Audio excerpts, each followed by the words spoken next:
it's really hard to do things in space. It's very resource constrained. And so you never quite have enough mass. You never have enough volume. You never have enough power.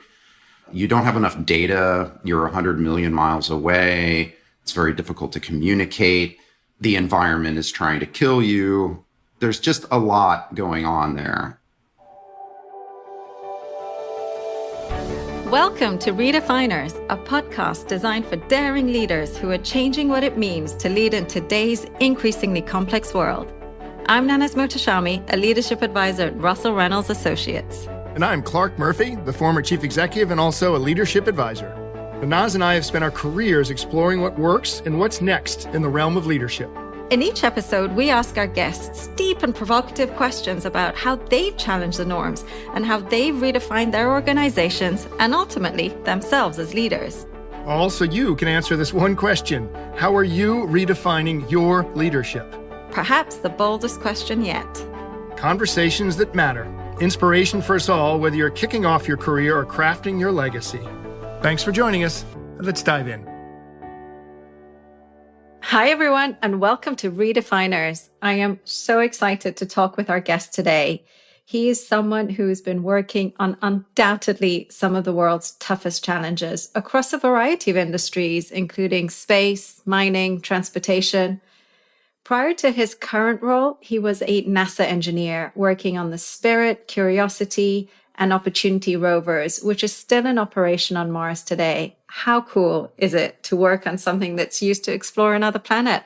Clark, I am really thrilled to welcome our first rocket scientist to the show. It is not every day that we get to hang out with one.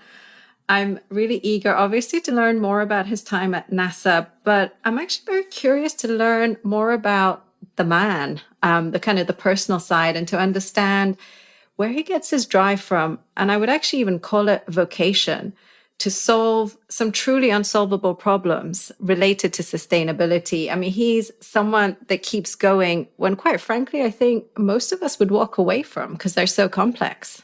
Well, I got to say, I publish a book on sustainable leaders, and we talk about who can change the world. And our guest is not changing our planet, but changing other planets as well. So I'm fascinated, a little intimidated, but pretty excited to have the conversation. Clark, tell our listeners who our guest is today. Our guest is Chris Voorhees. Chris is the Chief Product, Programs, and Technology Officer of First Mode, a creative engineering company focused, as you said, on solving significant problems on Earth, including the urgent issues of sustainability and clean tech development. What I love is the company First Mode's tagline is, "We build the barely possible to overcome the barely solvable." It's a perfect fit for what we face today as an Earth, as businesses, as citizens that we have accountability. So it's a springboard for a heck of a conversation, and we're psyched to have Chris with us. Chris, welcome to Redefiners. Thank you for joining us. Thank you, Naz and Clark. It's a pleasure to be here. So, Chris, we want to start off with the early years, if we can, because you have such an interesting background. You weren't always an engineer. In fact, you almost became a musician, which seems like quite a change from where you are today. Can you tell us a little bit about that, some of the early influencers, and ultimately what made you pivot into engineering? I grew up surrounded by music. Both my parents are musicians and music educators. And so music was permeated through our lives and my childhood. And so it is kind of the natural direction for me to go. I was good at math, which is usually is something that you then get encouraged to maybe go into science or go into engineering. I didn't really know what engineering was at the time. I had my dad as a teacher, as a choir director in high school, and I remember one of the things that he did during warm-ups, he'd have his choir sing a chord, 4 notes, soprano, alto, tenor, bass. He'd lift up the sustain pedal on a grand piano, and he'd have the choir sing as loud as they could. And if you were in tune, you would stop singing and the piano would continue to reverberate that same chord. And what he was trying to show was resonance. The way that a single vibration from one source could cause a vibration in another source. And as he was figuring out that I was interested in math and science, he gave me a textbook from his college, from his schooling, that was called The Physics of Music. And everything that we were learning about in music has this corollary into the rest of the physical universe. I realized that there's a lot of overlap between those things. What I was really interested in was composing music. I like to make things, and I liked to make music. And I think the conclusion was, in the end, that I liked to make things more than music. Yeah. But I still make music. It kind of never went away. But in my head, I don't see any difference between the process of composing a piece of music from making a new system or writing a book. You care about the narrative, the story that you're telling, the beginning, the middle, the end, the reason for being, the reason for doing. And so that still permeates the way that I look at a new problem today. Fascinating. Did you have any inkling in those early years, Chris, that solving problems on such a grand level is ultimately, what would drive you? I mean, was there a vocation early on?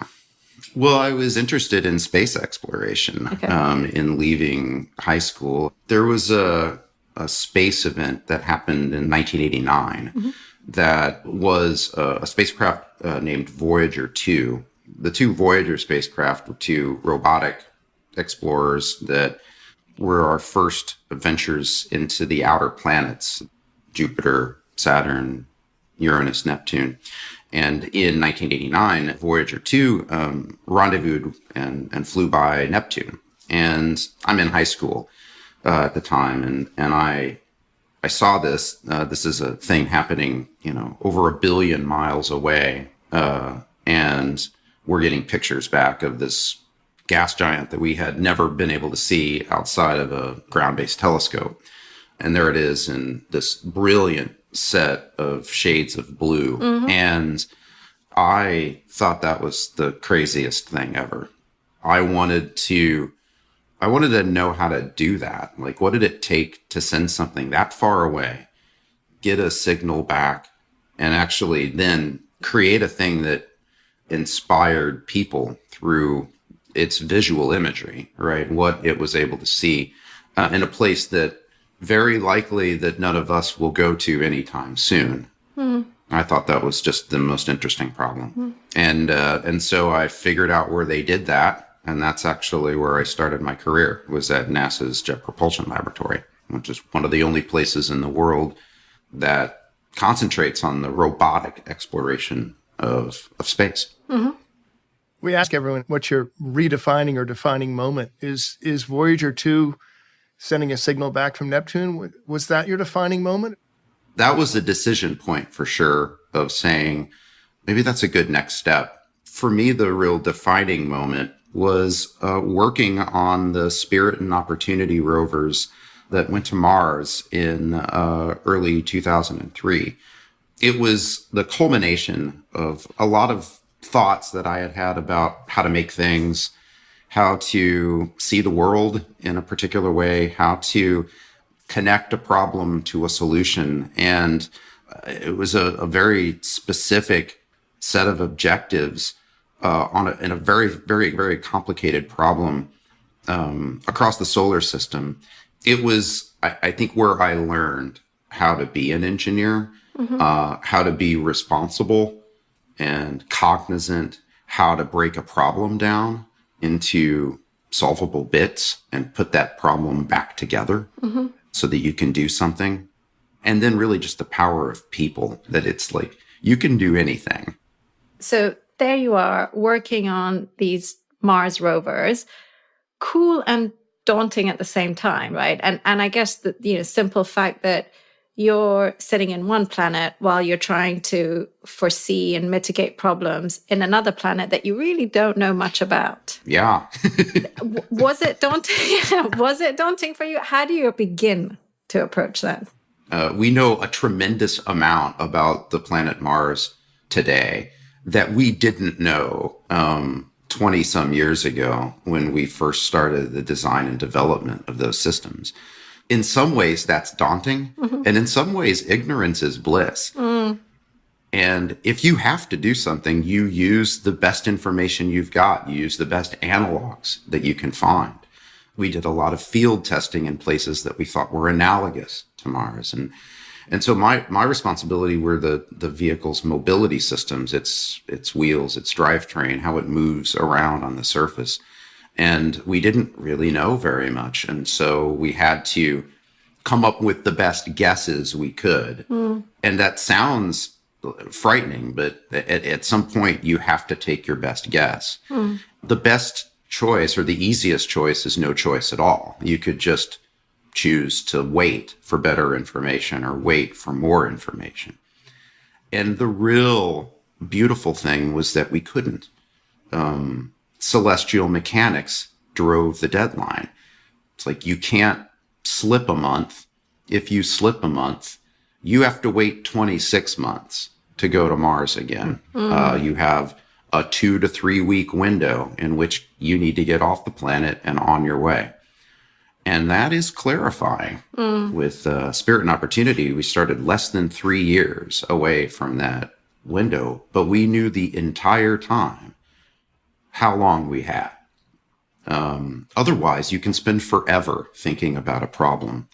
And so that was a tremendous takeaway for me, was that you could have all of the greatest people and you could have all of the newest technology and you could just sit there and not make a choice. But if you have to, because literally the planets are aligned and you need to make a choice, you can. You can as a group. You can look at those risks. You can figure out what is acceptable and what is not acceptable. And you can still get something done. And that was particularly insightful for me in how to use time to help make decisions, because time is a consumable that we don't think about very much. It's the one resource that you can't make more of. You can't make more time, and you don't know how much time you have. But in the case of sending a spacecraft to another planet, you know exactly how much time you have, and you have to use it as a resource to help you make decisions. So, Chris, we write a book about sustainable leadership. And in all seriousness, we talk about the difference between what we call moonshotters, those who take on the impossible and act even when they don't have all the answers. They just say, we got to move, versus the 100%ers that say, I want more data. I got to be sure I know what the factors are. And you've just described the Mars shotter versus the 100%er. Do you face any friction of people who want more data or more research saying, hold on just a little bit longer? Or did you face anything like that? I think always. And it's a tension that exists between incomplete information and the need to act in order to get more information. And that dissonance, I think, is real and has shown up in problems that are not planetary science and not solar system exploration. They're very real with the problems we have on Earth as well. There's this need and urgency to act on a problem, and also usually a dearth of information to help you make choices about what is right and what is not.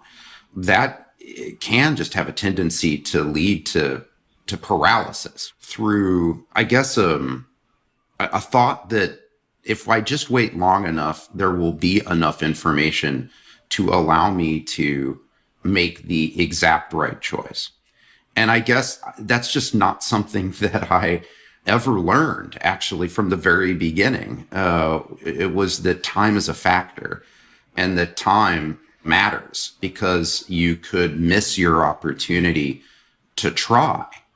The act of trying is actually a better way to acquire that additional information.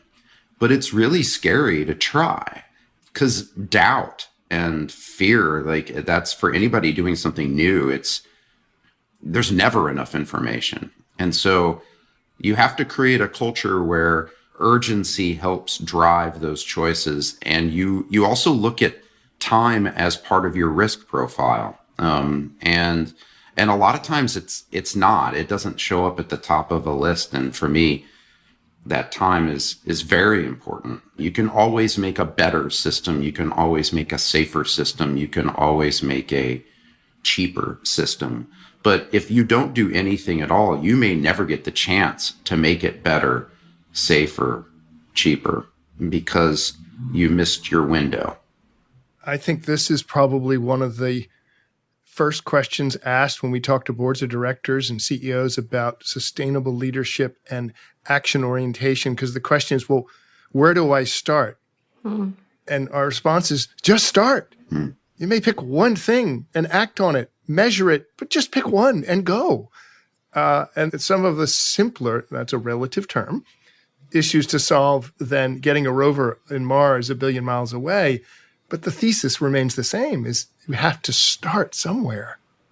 At First Mode, I think what we've really tried to concentrate on is to be really good advocates of whatever problem we're working. It's really hard to do things in space. It's very resource constrained. To get anything into space is actually, it's very difficult to do. And so you never quite have enough mass, you never have enough volume, you never have enough power. You don't have enough data. You're 100 million miles away. It's very difficult to communicate. The environment is trying to kill you, right? There's just a lot going on there. You really need to know the thing you're trying to do very well, because that thing, you shouldn't be trying to do anything else, because if you're trying to do something else, it's likely a waste of resource. So if you don't know the problem very well, you could be spending some of those valuable resources doing something that was not necessary. And when I got into sustainability and decarbonization and started working in big industries, in our current resource industry or in mining and metals, and looking at their problems, I realized that not all systems have been actually created with that in mind. In some cases, the systems that we rely on every day assume an infinite supply of resources. When your energy input to an operation is suddenly a problem, what do you do about it?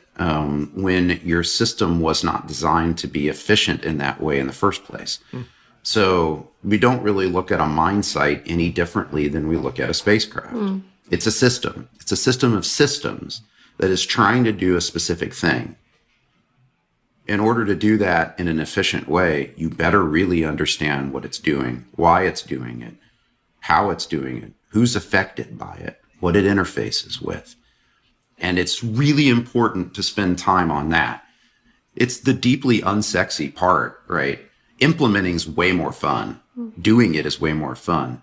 Figuring out what the actual problem is a slog, but it's super important. We'll be back with Chris after a quick break with Abigail Scarrett, an executive director in our London office. Abigail shares details about Russell Reynolds Associates' new Energy Matters community. The world is on a journey to carbon net zero, and it will take strong, transformational leaders to help navigate the challenges and opportunities along the way. That's why we've created Energy Matters, a new community that brings together industrialists and investors to debate the big themes and topics that matter across the energy value chain.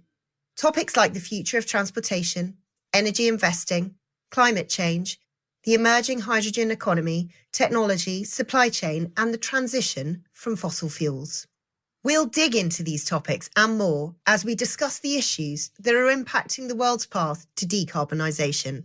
You'll hear from leaders like former CEO of BP and current chairman of Beyond Net Zero, Lord John Brown, former CEO of Vestas, Anders Runevad, CEO for the Net Zero Technology Centre, Colette Cohen, CEO of McPhee, Jean-Baptiste Lucas, Enel CEO and General Manager, Francesco Starace, and many others.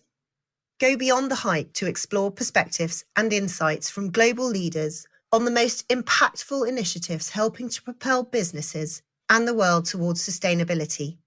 To join the conversation, we invite you to connect with us online or in person at one of our Energy Matters events. Go to russellreynolds.com/Energy Matters to find out more. And now back to our conversation with Chris. Chris, you mentioned when you were describing your redefiner moment, kind of the importance of the power of people. Yeah.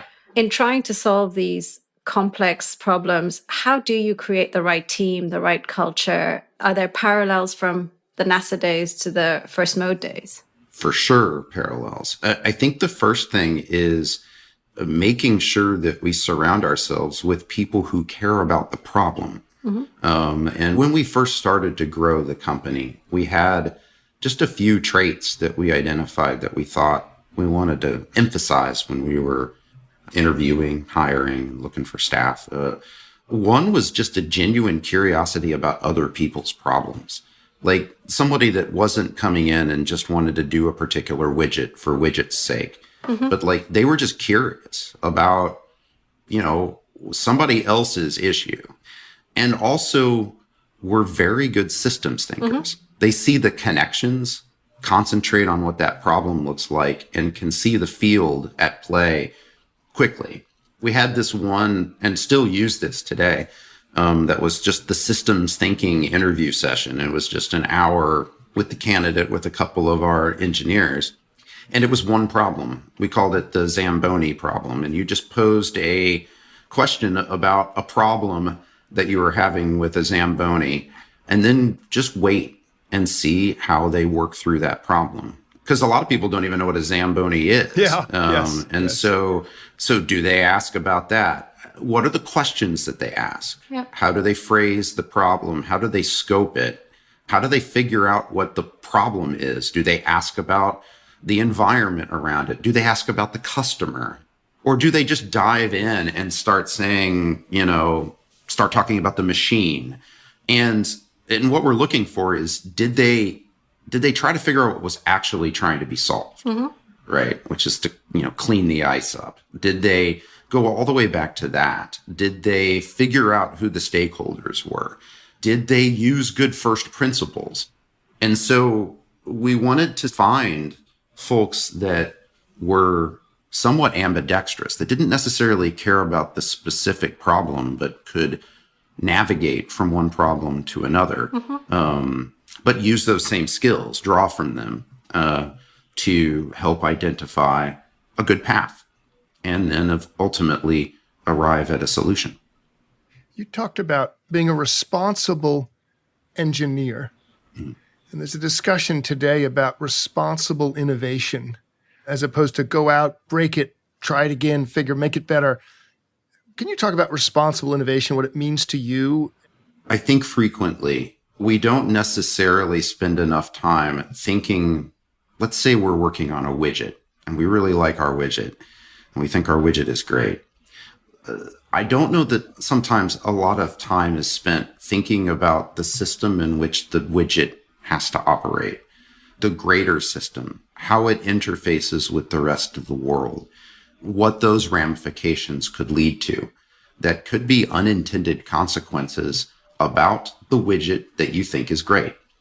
One of the things that I've learned from mining and metals is this concept that they call social license to operate. And what social license to operate means is you could have all of the permits, you could have all of the money, you could have all of the authorizations, you could have all of the people, and you still might not get your mine to operate because the people around it may just tell you no. They may protest, they may riot, they may flip your trucks over and set them on fire.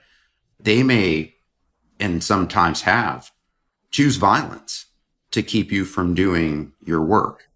And of course, mining is a very controversial industry and has a really, in many ways, a dark past. But it's insanely critical to our entire society. We use its outputs every day to do everything, including this podcast. So there's this tension there. But I guess what I took away from that was that community is an interface for that system. It's a critical one. You have to take that just as seriously as mass, volume, power. If you don't, you could have the best widget ever, but no one will ever use it. You could have the best technical solution, but it will never get adopted. You could have the best idea, but it could have the exact opposite result. And while that's, once again, not as fun to think about as making the thing, and engineers love to make things. If it's not actually doing what you wanted it to do, maybe you should think about doing something else. And Chris, then on that point, how do you get more people on board? How do you shift your mindset? Because when it comes to sustainability related problems, they're not easy, right? And solving not easy problems requires a shift in mindset. So how should we reframe our thinking to A, focus on the most impactful things, and B, to your point, to make sure that people are on board? I'm not sure. Let me give it a shot. The problem that we have right now in environmental sustainability is one so large that I think it is easy to be paralyzed. Yeah. It's easy to think that it's an impossible problem to solve. It's also easy to think that technology is just around the corner and in 5 to 10 years, we'll have the magic solution. And so we just need to wait. We just need to hold on long enough. It's incredibly difficult to act. I've watched 4 phases happen, I think, with the thought of environmental sustainability. Usually it starts as a fool's errand. Yeah. It's just not something that's works. It's just a waste of time. It's a waste of everything.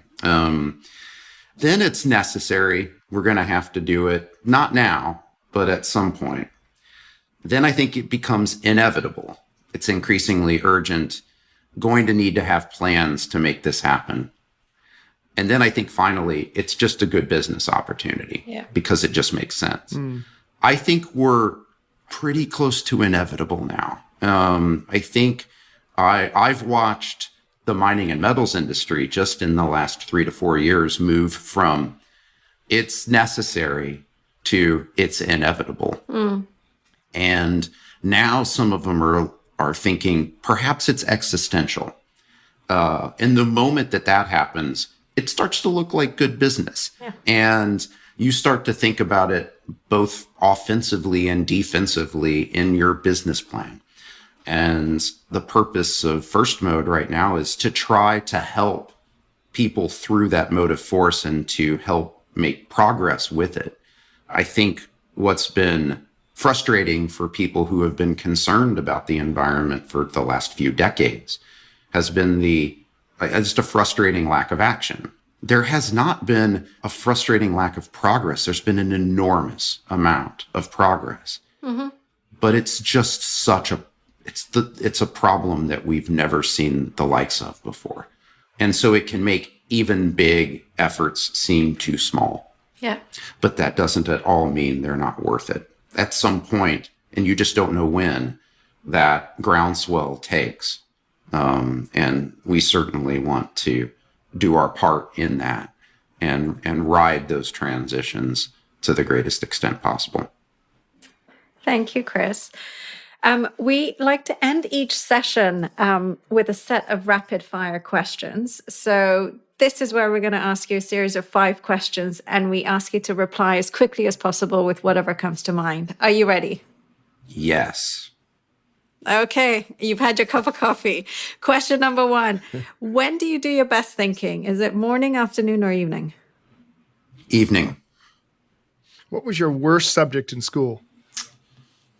English.